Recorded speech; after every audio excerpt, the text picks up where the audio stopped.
صرف اور صرف اللہ تعالیٰ کی بندگی اختیار کریں۔ اس صورت میں اللہ تعالیٰ کی نعمتوں اور نشانیوں کا تذکرہ کرتے ہوئے بار بار دونوں گروہوں کو جھنجھوڑا گیا ہے کہ تم کس کس نشانی کو جھٹلاؤ گے، تم کیوں کر اپنے پروردگار کی نافرمانی اور ناشکری کے مرتکب ہو سکتے ہو، حالانکہ تم جانتے ہو کہ تم عاجز اور فانی ہو۔ صرف اللہ کی ذات غنی اور مطلق اور لافانی ہے۔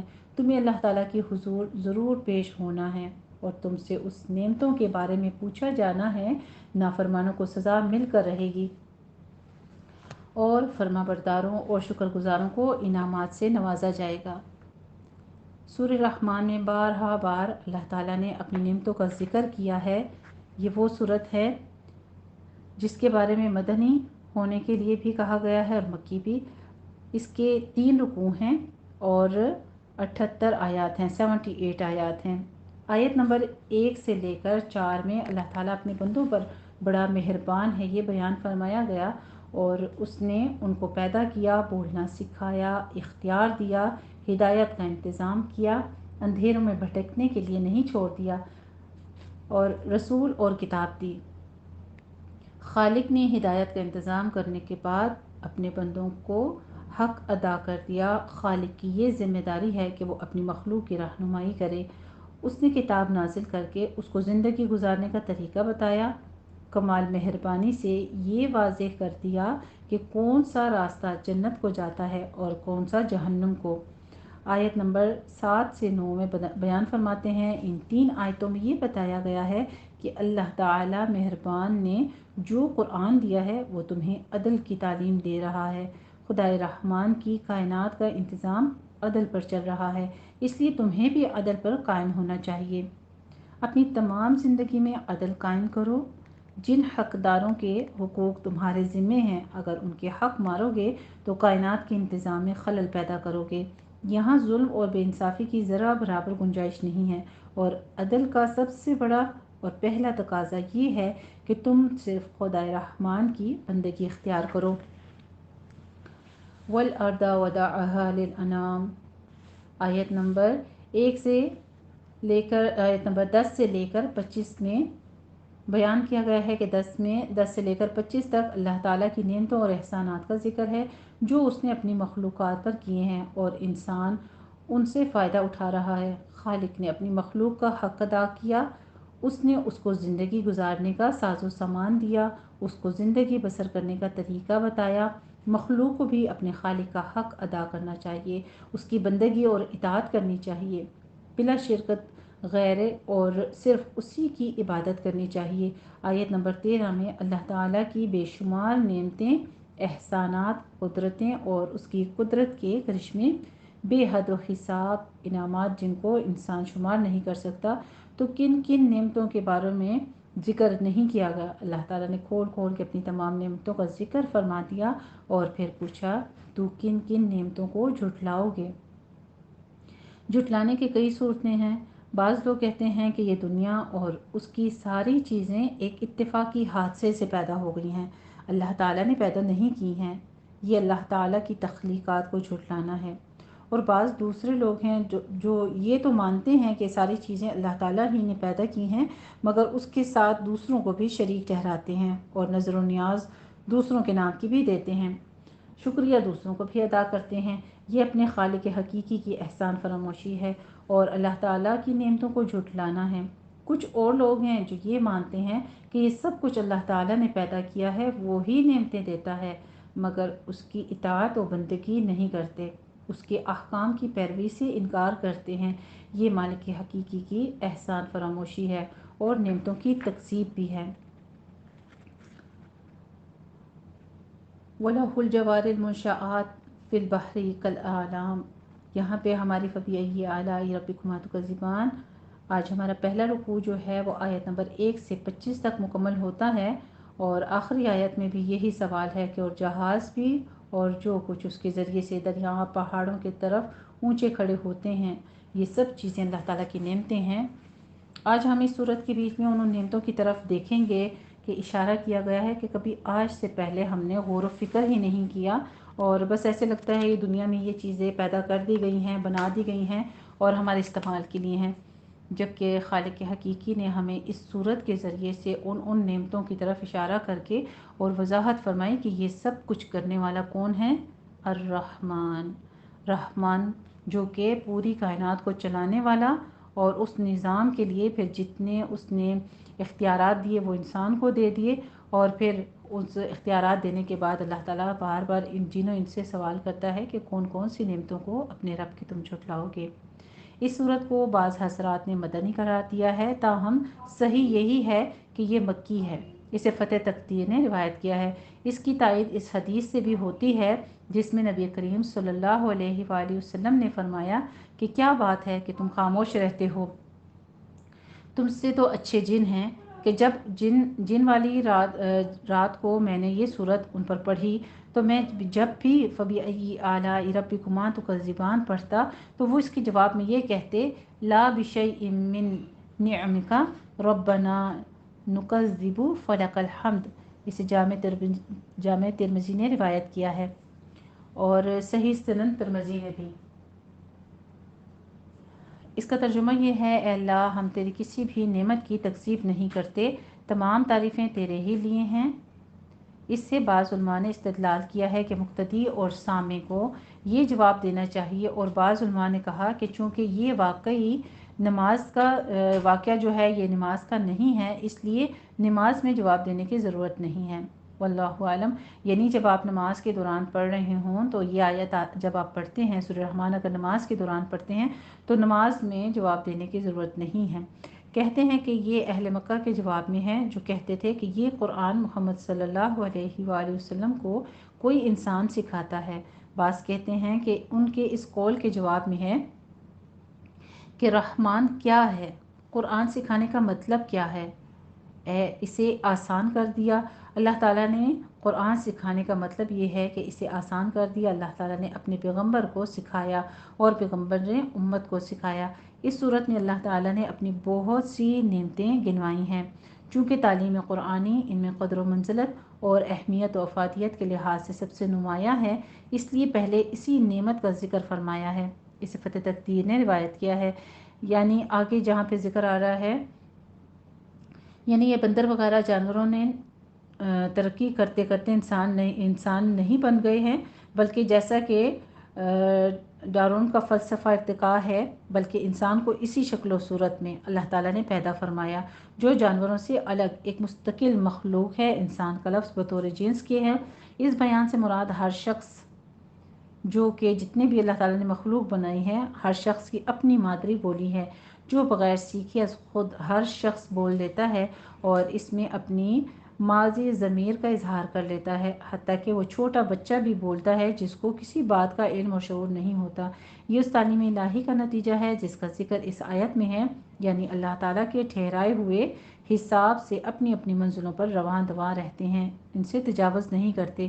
جیسے دوسرے مقام میں فرمایا ان اللہ یسجد لہ من فی السماوات ومن فی الارض والشمس والقمر والنجوم والجبال والشجر والدواب، سورہ حج میں، کہ سورج، چاند، ستارے، پہاڑ، درخت، چوپائے اور جو کچھ زمین و آسمان میں ہے سب اللہ کو سجدہ کرتے ہیں۔ یعنی زمین میں انصاف رکھا جس کا اس نے لوگوں کو حکم دیا، جیسے فرمایا لقد ارسلنا رسلنا بالبینات وانزلنا معهم الکتاب والمیزان لیقوم الناس بالقسط۔ سورہ حدید میں بھی فرمایا یقیناً ہم نے اپنے پیغمبروں کو کھلی دلیلیں، کتاب اور میزان یعنی ترازو دے کر بھیجا تاکہ لوگ عدل پر قائم رہیں، یعنی انصاف سے تجاوز نہ کریں۔ الاکمام کمن کی جمع ہے، وعاء التمر کھجور پر چڑھا ہوا غلاف ہوتا ہے۔ الحب سے مراد ہر وہ خوراک ہے جو انسان اور جانور کھاتے ہیں، خشک ہو کر اس کا پودا بھس بن جاتا ہے جو جانوروں کے کام آتا ہے۔ یہ انسانوں اور جنوں دونوں سے خطاب ہے۔ اللہ تعالیٰ اپنی نعمتیں گنوا کر ان سے پوچھ رہا ہے، یہ تکرار اس شخص کی طرح ہے جو کسی پر مسلسل احسان کرے لیکن وہ اس کے احسان کا منکر ہو، جیسے کہے کہ میں نے تیرا فلاں کام کیا، کیا تو نے انکار کر دیا، یا تو انکار کرتا ہے، فلاں چیز تجھے دی، کیا تجھے یاد نہیں، تجھ پر فلاں احسان کیا، کیا تجھے ہمارا ذرا خیال نہیں۔ تو اس طرح اللہ تعالیٰ نے اس سینس میں پوری صورت میں بارہا بار اس بات کا تکرار ہوا ہے۔ اسے فتح تقدیر نے روایت کیا ہے کہ اس طرح سے کہاوت جو ہے کہ کیا تم میرا انکار کرتے ہو، اس سینس میں اللہ تعالیٰ نے سوال کیا بار بار کہ کون کون سی نعمت کو تم جھٹلاؤ گے اے جن و انس۔ سلسالن خشک مٹی جس میں آواز ہو، فخارن آگ میں پکی ہوئی مٹی جیسے ٹھیکرے۔ تو اس طرح سے انسان کے لیے اور مٹی کے لیے جس چیز سے انسان کی تخلیق ہوئی، بہت ساری جگہوں پہ یعنی کافی جگہوں پہ مختلف الفاظ کا استعمال ہوا ہے۔ یہاں پر اس صورت میں سلسال اور فخار کا استعمال ہوا ہے۔ اس انسان سے مراد حضرت آدم علیہ السلام ہیں جن کا پہلے مٹی سے پتلا بنایا گیا اور پھر اس میں اللہ تعالیٰ نے روح پھونکی۔ پھر حضرت آدم علیہ السلام کی بائیں پسلی سے حوا علیہ السلام کو پیدا فرمایا اور پھر ان سے نسل انسانی چل پڑی۔ اس سے مراد سب سے پہلے جن ہیں جو ابوالجن ہیں، یعنی جن بطور جنس کے ہے، جیسا کہ ترجمہ جنس کے اعتبار سے ہی کیا گیا ہے۔ مارجن آگ سے بلند ہونے والے شعلے کو کہتے ہیں، یعنی تمہاری یہ پیدائش بھی اور پھر تم سے مزید نسلوں کی تخلیق و افزائش یہ اللہ تعالیٰ کی نعمتوں میں سے ہے۔ کیا تم اس نعمت کا انکار کرو گے؟ ایک گرمی کا مشرق اور ایک سردی کا مشرق، اسی طرح مغرب ہے، اس لیے دونوں کا تثنیہ ذکر کیا گیا ہے۔ اور بحرین کا بھی رب المشرقین والمغربین، یعنی یہ مثنیٰ کا صیغہ اس لیے استعمال کیا گیا کہ دونوں گرمی کے بھی اور سردی کے بھی مشرق و مغرب جو ہیں ان کا ذکر۔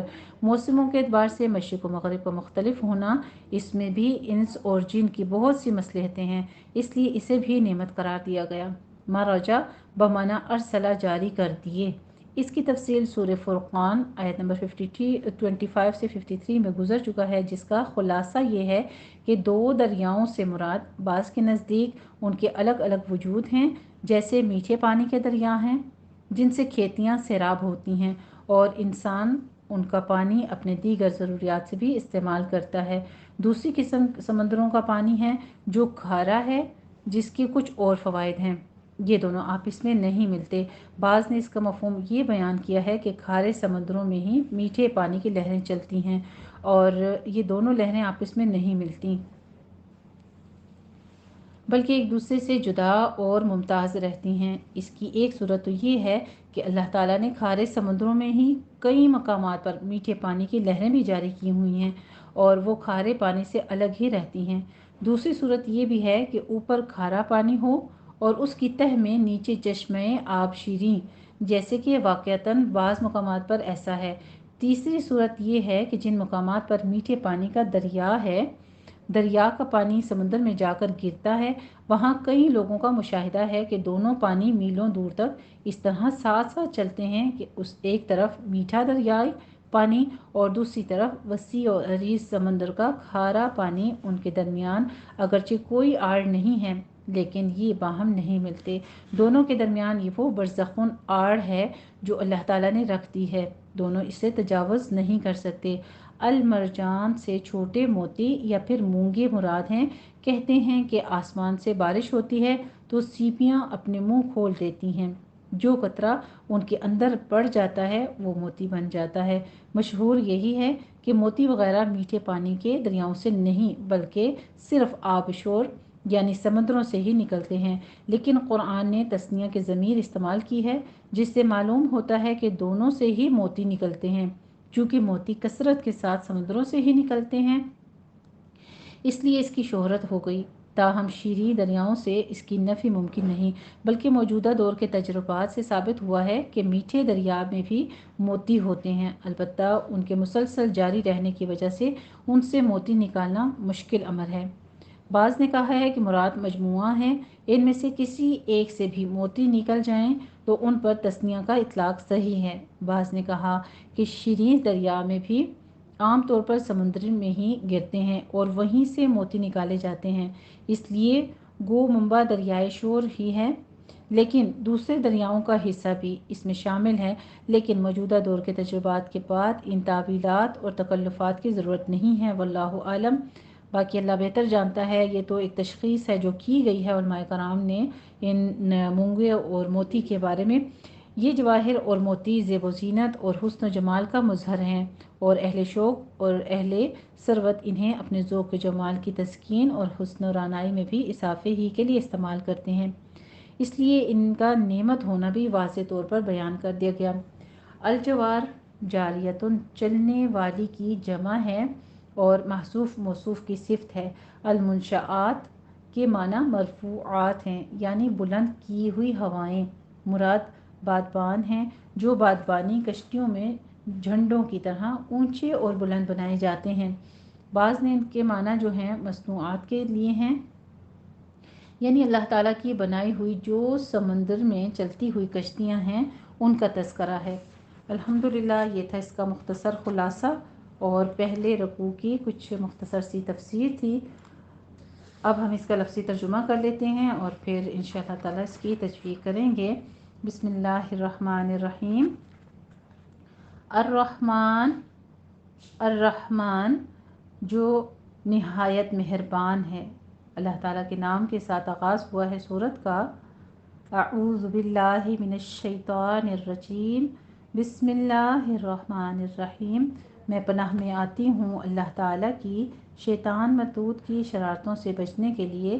اللہ تعالیٰ کے نام کی برکات کے ساتھ میں شروع کرتی ہوں جو بڑا مہربان، جو نہایت رحم فرمانے والا ہے۔ الرحمن جو نہایت مہربان ہے۔ علم القرآن، علم فعل ماضی کا صیغہ ہے، سکھایا اس نے، القرآن قرآن کو پڑھنا یا قرآن بار بار پڑھنا۔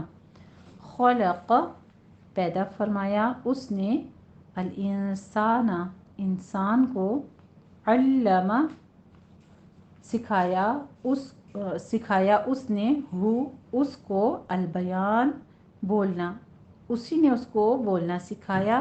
الشمس سورج، والقمر اور چاند، بحسبان حساب سے چلتے ہیں، والنجم اور تارے یعنی بوٹیاں، والشجر اور درخت، یسجدان وہ سجدہ کر رہے ہیں یا سجدے میں پڑے ہوئے ہیں، وہ دونوں سجدہ کرتے ہیں، فرما پذیر ہیں۔ سجود جو ہے اس کا ہے جمع ہے اور مضارع تثنیہ غائب مذکر کا صیغہ آ رہا ہے۔ والسماء اور آسمان، رفع بلند کیا اس نے، اس آسمان کو، ووضع المیزان اور ووضع اور قائم کیا، وضع اس نے قائم کیا یا اس نے رکھا، ماضی واحد غائب کا مذکر کا صیغہ ہے، وضع اس نے قائم کیا، المیزان ترازو کو، میزان کو۔ اللہ یہ ان اور لا ہے، ان یہ کہ، لا نہیں، نہ، تطغوا تم تجاوز کرو، تم سرکشی کرو، فی المیزان ترازو میں، یا تم حد سے بڑھو میزان میں تولنے میں، اور اقیموا تم قائم کرو، فعل امر کا صیغہ ہے جمع کا مذکر کا، اقیموا تم قائم کرو، الوزن تولنا، وزن کا یا وزن اٹھانے کا یا تولنے کا، بالقسط انصاف کے ساتھ، ولا اور نہ، تخسروا تم گھٹاؤ، تم اخسار کرو، نہیں جمع مذکر حاضر کا صیغہ ہے کہ لا تخسروا، آخر سے دیکھیے نون ڈراپ ہو گیا، لائے نہیں داخل ہوا اس پر، لا تخسروا نہ تم کرو کم کرو، المیزان میزان کو، تول کو، والارض اور زمین، وضعها بچھایا اس کو، للانام خلق کے لیے، جن و انس کے لیے یا مخلوقات کے لیے، اور انام سے مطلب سب جو کچھ زمین پر ہے، یہ بھی یعنی خلقت جتنی بھی خلقت ہے اس کے لیے، فیہا اس میں، فاکہۃ میوے ہیں، والنخل اور کھجور ہے، ذات والی، الاکمام غلاف والی، غلاف والی کھجوریں بھی ہیں، والحب اور اناج، ذوالعصف بھوسے والا، اور اناج جس کے ساتھ بھوسا بھی ہوتا ہے، والریحان خوشبودار پھولدار یا روزی خوشبودار گھاس بھی کہہ سکتے ہیں. ریاحین جو ہے وہ اس کی جمع ہے. الریحان خوشبودار پھل یا پھول. فبأئی تو کون سی آلائی نعمتوں کا ربکما اپنے رب کی تکذبان تم جھٹلاؤ گے. کون سی نعمتوں کو اپنے رب کی تم جھٹلاؤ گے. مضارع تثنیہ حاضر کا مذکر کا صیغہ ہے تکذبان. خلق پیدا کیا اس نے فعل ماضی واحد مذکر غائب کا صیغہ ہے. الانسان انسان کو. من سے. صلصال کھنکھناتی مٹی سے. کالفخاری کا گویا جیسے. الفخار ٹھیکرے جیسی کھنکھناتی مٹی سے یا پکا ٹھیکرا جو ہوتا ہے اس کا. فخارتن اس کا واحد ہے. فخار جمع ہے. وخلق اور پیدا کیا اس نے الجان جنات کو. جن سے ہے جان یعنی جمع ہے اس کی. من مارجن شعلے سے. من نارن اور آگ سے. فبأئی تو کون سی آلائی نعمتوں کو ربکما اپنے رب کی تکذبان تم جھٹلاؤ گے. رب ہے المشرقین دونوں مشرقوں کا. مثنی کا لفظ استعمال ہوا ہے المشرقین دونوں مشرقوں کا. ورب اور رب ہے المغربین دونوں مغربوں کا. فبأئی پھر کون سی آلائی نعمتوں کو ربکما اپنے رب کی تکذبان تم جھٹلاؤ گے. مرجا اسی نے جاری کیا. البحرین دو دریا کو. یلتقیان آپس میں چلتے ہیں. یلتقیان وہ دونوں ملے ہوئے ہیں جڑے رہتے ہیں. التقاء ان سے ہے مضارع تثنیہ مذکر غائب کا صیغہ. بینہما ان دونوں کے درمیان. برزخن ایک آڑ ہے. لا یبغیان نہیں ایک دوسرے سے وہ تجاوز کرتے یعنی وہ دونوں اپنی حدود سے آگے نہیں بڑھ سکتے. بغا ینبغی سے ہے بغیون مادہ ہے اس کا. مضارع تثنیہ غائب مذکر کا صیغہ ہے. فبأئی پھر کون سی آلائی نعمتوں کا ربکما اپنے رب کی تکذبان تم جھٹلاؤ گے یا انکار کرو گے. یخرجو وہ نکلتے ہیں. منہما ان دونوں سے. لؤلؤ موتی. والمرجان اور مونگے. چھوٹے سے جو موتی ہوتے ہیں اس کو چھوٹے مونگے جو ہوتے ہیں. مرجانتن واحد ہے اس کی اور مرجان چھوٹے مونگے. فبأئی پھر کون سی آلائی نعمتوں کا ربکما اپنے رب کی تکذبان تم جھٹلاؤ گے یا تم انکار کرو گے. وَلَهُ اور اسی کے لیے الجواری جہاز ہے. المنشآت چلنے والا. فی البحر دریا میں. کالاعلام پہاڑوں کی طرح. اعلام جمع ہے. کالاعلام پہاڑوں کی طرح.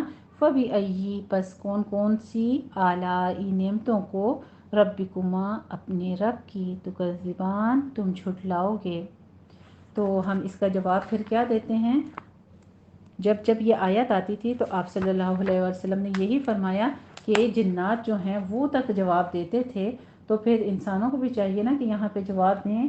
لا بشیء من نعمک ربنا نکذب فلک الحمد کہ اللہ تیرے ہی لیے ہے ہم نے تیری کسی بھی نعمت کی تکذیب نہیں کی ہے نہ ہم کرتے ہیں تمام تعریفیں تیرے لیے ہیں. الحمدللہ رب العالمین. یہ تھا ہمارا لفظی ترجمہ. اب ہم اعوذ باللہ من الشیطان الرجیم بسم اللہ الرحمن الرحیم. الرحمن